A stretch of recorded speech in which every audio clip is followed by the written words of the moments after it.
So you are newer to the all-star cheer world, and you're a cheer mom or dad who is just kind of getting the swing of things, and you start wondering, how the heck do these gyms make these teams anyway? Christy Blushy here, cheer gym owner for 20 years, cheer mom for 12, and cheer coach for a little over 30.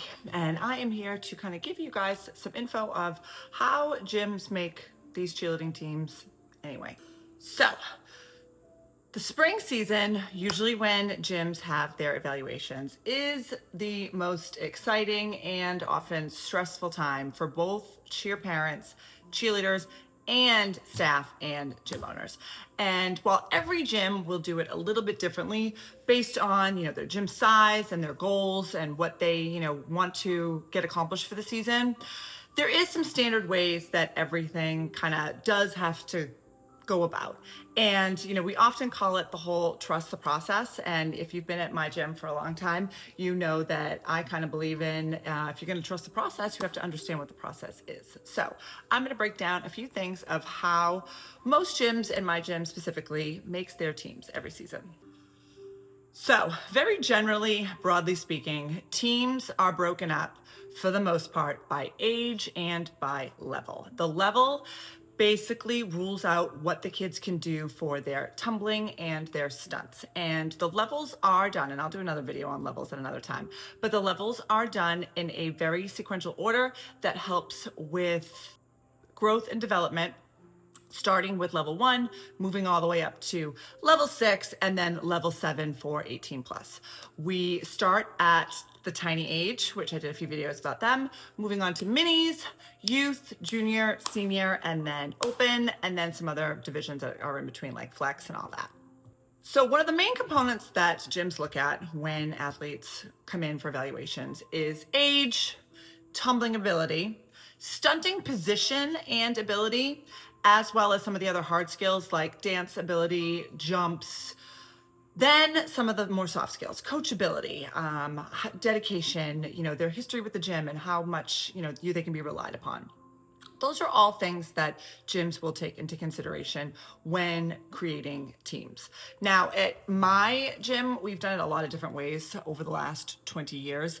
And right now we're kind of in an era that we do have specific teams that we know that we want to field, and, other teams that we just see what comes in and they just fall as they may. Most gyms, if they're a strong gym and they want to be successful both competitively and as a business, they're going to always concentrate on program first. No gym wants to just put together one team that's fabulous and then have everybody else, not be as talented or not as strong. Even right now, with some of the focus that my gym is doing, where we have certain teams that we know that we want to put out, that's still, at the end of the day, is program first. We want to do these teams that will help benefit our program. So even if you're just a 3-year-old coming in as a tiny, the plans that we have in place now hopefully help your child have a better experience. But every gym is different. We've had years where the evaluations come in and we have no idea what teams we're gonna do. We think we might have an idea, and then we completely scratch that and go to something different. But what is the most important on how teams are really divided, very basically, is by age and ability. Often tumbling ability first and then stunting ability second. So at Cheer Factor, we are a 4-location gym, but 3 of the locations have full year elite and prep teams.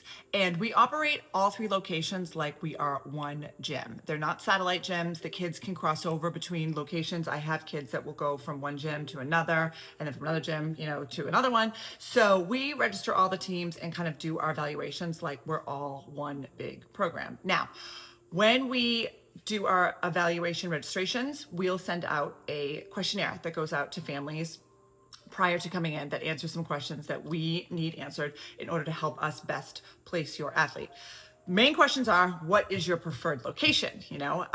If you are at the Rhode Island gym and you want to only be at the Rhode Island gym, you're going to say that you want to just be at the Rhode Island location. If you're willing to cross over, or you're willing to switch gyms for a better team that's better suited for your athlete, you could say like, okay, Norton's close enough, I might be willing to do that. Some people will go in and be like, put me anywhere, whatever it takes. The other thing that we ask is whether or not you're going to cross over. And this is something that, in our program, we've done crossing over for years. years, and I will do another video about crossing over and how I think it can be extremely helpful with development. My own child is a crossover. Most kids in my gym, if they're between the ages of like 8 and 12, they do cross over to at least 2 teams. But we do ask whether or not the athlete's going to cross over, because that can affect what team that we're going to place them on. We also ask what your expectations are. What level do you think, or what level are you expecting? And we don't, to be honest, we don't really take that into consideration as far as like, oh, if you want to be on level 5, we're going to put you on level 5. But sometimes it gives us an idea of what you're expecting, and we might be able to, educate you more or explain why, or just know that you may not love the team that you make, and we're not going to depend on you being on that. So it all really does start with evaluations and how the gym sets up their evaluations and what they're really looking for. This year, we put out different skill sets that we expected to see for different levels. So we gave the examples of level 1 skills, level 2, 3, 4, 5, and 6. We also gave stunting examples. So if your athlete was a flyer or a base or a back spot, the kind of stunts that they might be expected to do, maybe not at evaluations, but for the team that they would make. And if they can do those skills already or not, or if those are some of the skills that they could work on in clinics or camps or anything else that might, help them better prepare for evals.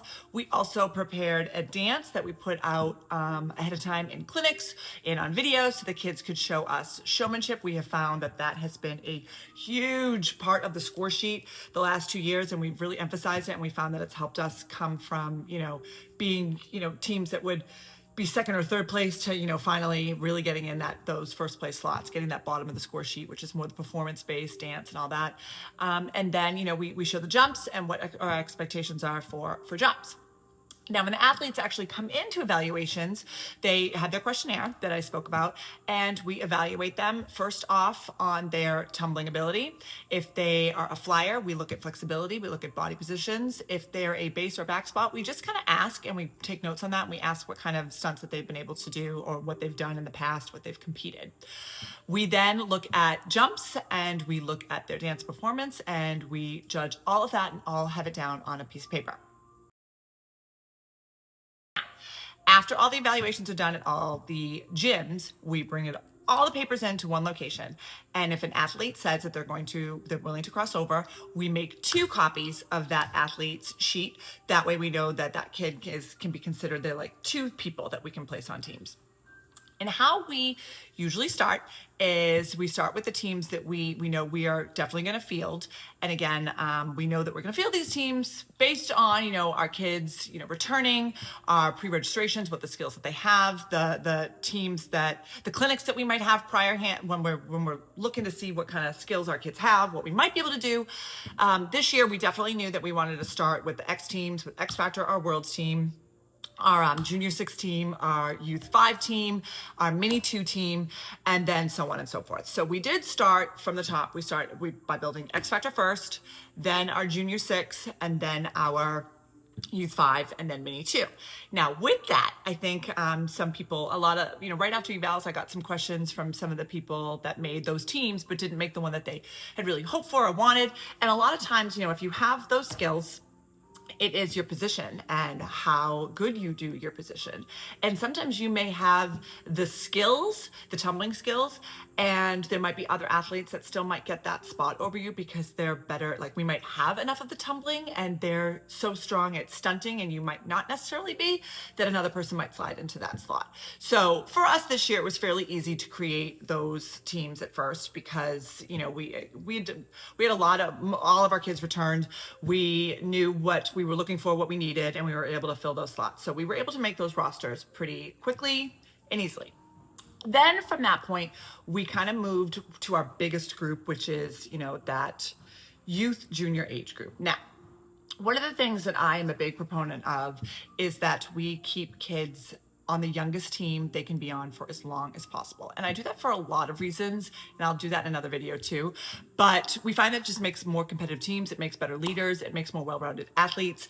And again, that's why a lot of kids cross too, because when they cross, we're able to put them on the very much age-appropriate team. And so, sometimes 2 age-appropriate teams, but then sometimes we'll be able to compete them up an age bracket to serve a role, or even compete them down. Like I've had some kids that, definitely are not, mini appropriate anymore because they're, phenomenal tumblers or whatever, but so their main team is a youth team, but then, they want to cross and they want to lead a mini team. So they'll slide into a mini team for their second team. So quite often we start with the biggest group, which is youth junior, and we start, forming teams. And we start them with, looking at tumbling levels, making piles of tumbling levels and making, once we make those piles, the stunting, what people do, and we start forming teams. And quite often people think like it's as simple as that, but what happens is you start to form these teams and they look great, and then you move on to like the next team. Let's say this year we built a youth 3, so we had a youth 5, then we were building a youth 3, and then we were looking at other locations and we started to build a youth 1 and a youth 2, and we're like, oh, this is awesome. And then as we were going through, it's like, no, we can't build that youth 1 and then have a strong junior 1 too, or we can't build this junior 2 really well if we don't take some of these youth 2 kids. So it's quite a process once you kind of get through your the teams that that your main teams, or the teams that that you definitely want to have, because then you want to make sure that your other teams are created strong and competitive as well. And that's the times that we usually do some switch it, change it, rearrange it, and that's when often we do callbacks. A lot of gyms do callbacks for stunting. They'll want to look at what kids can do. Usually it's to plug in those spots that they're not sure of what kids are capable of, or it's to see, could this team be, a youth 3 with all this youth age, or do we need to spread these kids out in different directions into the junior world or into, more of the youth 2 and all that. So callbacks for all sorts of gyms can be very different. For ours, it was extremely helpful. We did a callback one of the first nights at one of our locations and knew like, nope, back to the drawing board, let's switch this up. Often I get the question, and I touched a little bit on it earlier in the video, but why do some kids move up an age level when they might not have the tumbling ability? Often with that, it is stunting needs.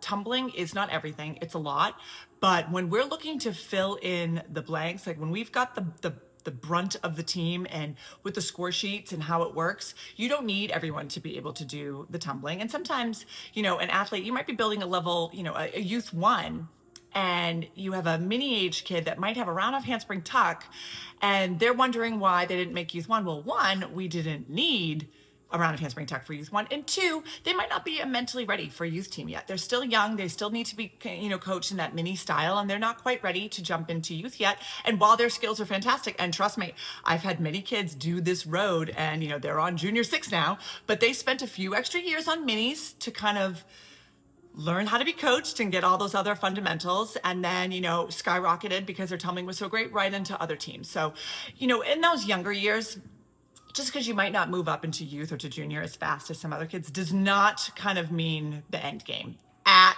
all.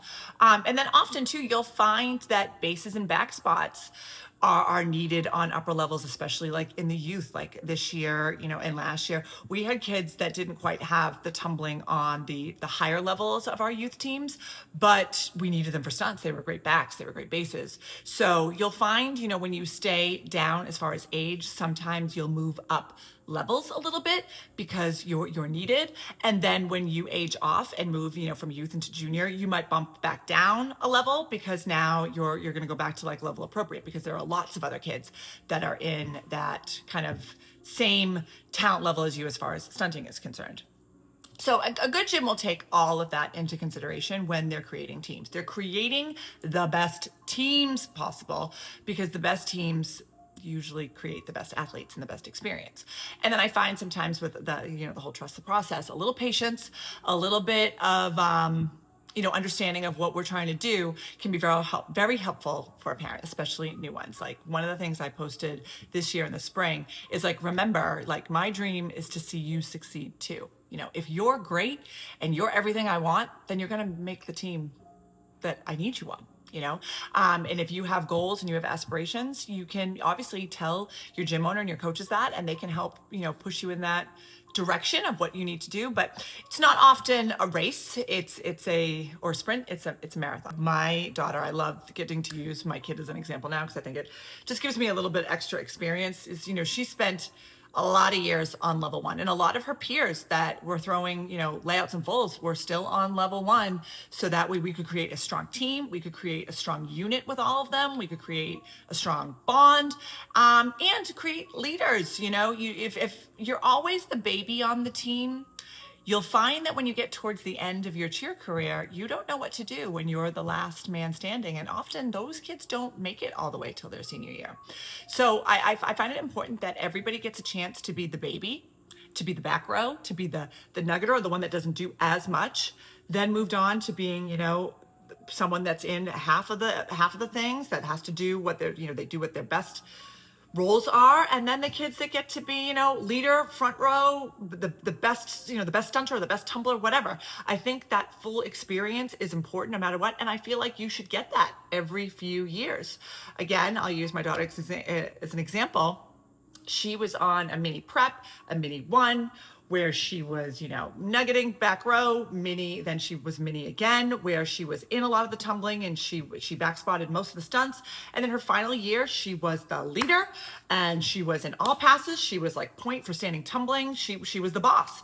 And then when she bumped up into youth, there was a year that she was, you barely saw her on a youth two, then to where she was, a leader and mid-level on U3, where she was like in a pass, one tumbling pass, but was a stunter. To last year, she was on youth 4. She was in a lot of elements, and this year she's on youth 5, and she's one of the oldest. She's one of the biggest leaders, and she's in all the most important things. We couldn't do the routine without her, but she has done each role, and she has not skipped all the way through and gone, right from minis into juniors because she had some of the tumbling skills, and I think that again makes an overall more well-rounded cheerleader and athlete.